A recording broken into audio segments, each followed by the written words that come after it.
An engine starter motor is a powerful electric motor used for cranking an engine. The starter motor has a pinion, which meshes with the teeth on the flywheel of the engine and turns the crankshaft. The model shown here is a pre-engaged type starter motor used in modern vehicles. It uses an electric motor to provide torque to the crankshaft. The power for this motor can be drawn from the battery. A simplified circuit of power supply is shown here. The power from the battery is supplied to a solenoid. An ignition switch is installed between the battery and the solenoid to turn the power on and off. The solenoid is an electromagnet which requires small current to get energized. As the ignition switch is turned on, the solenoid gets energized. A moving core known as a plunger slides along the coil, which connects two copper terminals of a contactor switch. This completes the circuit from the battery to the motor and causes the rotor to spin.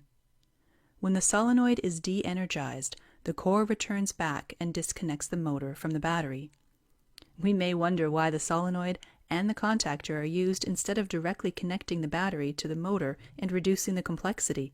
The reason behind not using this circuit is the high current demand of the motor.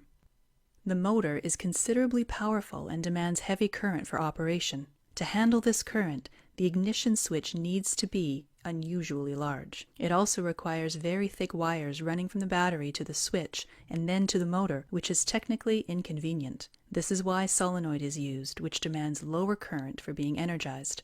The solenoid has another crucial function. It helps to slide the pinion and engage it with a flywheel before the motor starts to spin. As the pinion slides towards the flywheel, it slightly rotates on its axis, as shown here. This rotation is achieved by using a helical spline. This rotation helps meshing the pinion with the flywheel more conveniently. As the pinion and flywheel is properly meshed, the contactor switch gets closed, and the motor spins.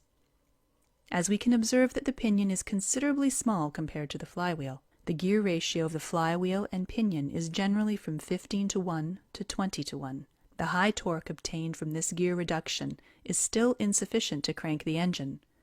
So, a planetary gear set is introduced to increase the torque further. Planetary gears are incredibly useful for large gear reductions with less weight and limited space. It consists of a sun gear, a ring gear, a carrier, and a set of planet gears. In starters, the ring gear is fixed, the sun gear is the input, and the planet carrier is the output. For the setup shown here, the gear ratio is 7:1. The combined gear reduction results in enough torque to spin the engine.